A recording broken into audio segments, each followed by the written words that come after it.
Hi guys, എൻ്റെ YouTube ചാനലിലേക്ക് വീണ്ടും എല്ലാവർക്കും സ്വാഗതം. ഇന്ന് നമ്മളൊരു പുതിയ റെസിപ്പി ആയിട്ടാണ് വന്നിരിക്കുന്നത്. ഒരു മാങ്ങാക്കറി ഉണ്ടാക്കുന്ന റെസിപ്പിയാണ്. നമുക്ക് മാങ്ങാക്കറി ഉണ്ടാക്കാനായിട്ട് ഒരു വലിയ മാങ്ങ ആവശ്യമാണ്. അതായത് കിളിച്ചുണ്ട മാങ്ങ പോലത്തെ വലിയ ഒരു മാങ്ങ നമ്മൾ ചതുരങ്ങളായിട്ട് കട്ട് ചെയ്ത് മാറ്റി വയ്ക്കുക. ചതുര പീസാ വേണം. നമ്മൾ ചതുരത്തിൽ അരിഞ്ഞു വെച്ചിരിക്കുന്ന മാങ്ങയിലേക്ക് ആവശ്യത്തിന് ഉപ്പിടുക. ഒരു ടീസ്പൂൺ ഉപ്പിടുക. ശേഷം 1 ടീസ്പൂൺ മഞ്ഞൾപ്പൊടി, അതിനോടൊപ്പം 1 ടീസ്പൂൺ ഉലുവാപ്പൊടി എന്നിവ ചേർക്കുക. ഉലുവാപ്പൊടി ചേർത്തതിന് ശേഷം നമുക്ക് കായം ആവശ്യമാണ്. കായം ഇടുക. കായം കുറച്ച് അധികം ഇടുക. ഏകദേശം 2 ടീസ്പൂൺ അല്ലെങ്കിൽ 1.5 ടീസ്പൂണോളം ഇടണം. അതിനുശേഷം ഇവ നന്നായിട്ട് മിക്സ് ചെയ്ത് വെക്കുക. നന്നായി മിക്സ് ചെയ്ത് കുറച്ച് നേരം റെസ്റ്റ് ചെയ്യാൻ വെക്കുക. അതായത് ഏകദേശം ഒരു 10 മിനിറ്റോളം നമ്മളിത് മാറ്റി വയ്ക്കുക. എന്നാലേ ആ ഉപ്പെല്ലാം അതിലേക്ക് പിടിക്കത്തുള്ളൂ. മാറ്റി വയ്ക്കുക. 10 മിനിറ്റിന് ശേഷം ഒരു പാൻ വെച്ച് നന്നായി എണ്ണ ചൂടാക്കുക. എണ്ണ ചൂടായി വരുമ്പോഴേക്കും ഒരു ടീസ്പൂൺ ഓളം കടുകിടുക.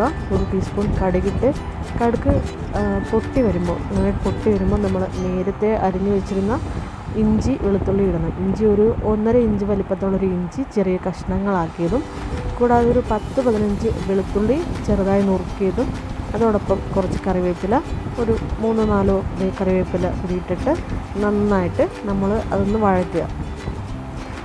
നന്നായിട്ട് മൂപ്പിക്കണം. അതായത് ഇതിൽ കളർ ചേഞ്ച് ഉണ്ടാകണം. അതായത് വെള്ള നിറത്തിലുള്ളത് ഏകദേശം ഒരു ബ്രൗൺ കളർ ആവുന്നവരെ നന്നായി മൂപ്പിക്കുക. നന്നായി മൂക്കുന്നവരെ നമ്മൾ ഇടയ്ക്ക് ഇളക്കി കൊടുക്കുകയും വേണം. നന്നായി മൂത്ത് വരുന്ന ഇതിലേക്ക് നമ്മൾ മാറ്റി വെച്ചിരുന്ന മാങ്ങ, മിക്സ് ചെയ്ത് മാറ്റി വെച്ചിരുന്ന മാങ്ങ ചേർത്ത് നന്നായി ഇളക്കി കൊടുക്കണം. തീ ഹൈ ഫ്ലെയിമിൽ വെക്കുന്നതാവും നല്ലത്. നന്നായി ഇളക്കി കൊടുക്കുക.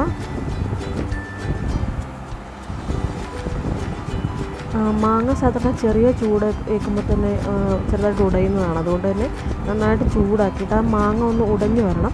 ഉടഞ്ഞാലേ നമ്മുടെ ഈ ഒരു തിക്കായിട്ട് നമുക്ക് ആ ഒരു ചാറൊക്കെ കിട്ടത്തുള്ളൂ. അപ്പോൾ നന്നായിട്ട് ഉടയട്ടെ.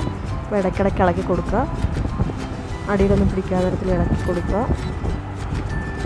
ചെറുതായി ഒന്ന് മാങ്ങ വാടി വരുമ്പോഴേക്കും ഒരു 2 ടീസ്പൂൺ മുളക് പൊടി അതിലേക്ക് ചേർക്കുക.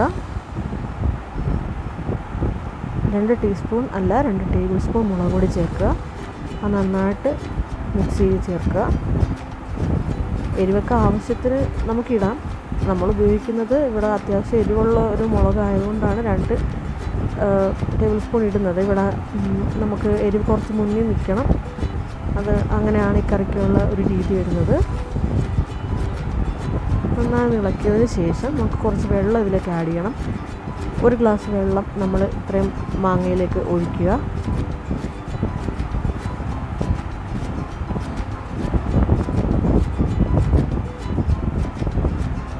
ഇത് നന്നായിട്ട് മിക്സ് ചെയ്ത് കൊടുക്കുക.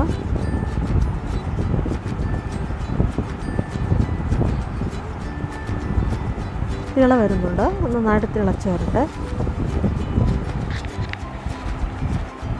നന്നായി തിളച്ച് വരുമ്പോൾ നമ്മളതിലേക്ക് 1 ടേബിൾ സ്പൂൺ പഞ്ചസാര ചേർക്കുന്നുണ്ട്. പഞ്ചസാര ചേർക്കുന്നത് എന്തിനാണെന്ന് വെച്ചാൽ നല്ല പുളിയുള്ള മാങ്ങയാണെങ്കിൽ അതിൻ്റെ പുളിയൊന്ന് ബാലൻസ് ആവാൻ വേണ്ടിയിട്ടാണ് പഞ്ചസാര നമ്മൾ ഉപയോഗിക്കുന്നത്. പുളി കുറവുള്ള മാങ്ങയാണ് പഞ്ചസാര ഇടണമെന്നില്ല. ഇതിപ്പോൾ കുറച്ച് പുളിയുള്ള മാങ്ങ ആയതുകൊണ്ട് കുറച്ച് പഞ്ചസാര ഇടുക. ഇത് നന്നായിട്ട് തിളയ്ക്കണം. തിളച്ച് ചാറൊക്കെ ഒന്ന് കുറുകി വരണം. നമ്മളതിന് വേണ്ടി കുറച്ച് സമയം ഇങ്ങനെ നല്ല ഹൈ ഫ്ലെയിമിൽ വെച്ചിട്ട് ആ ചാറൊന്ന് പറ്റിക്കണം, കുറുക്കിയെടുക്കണം.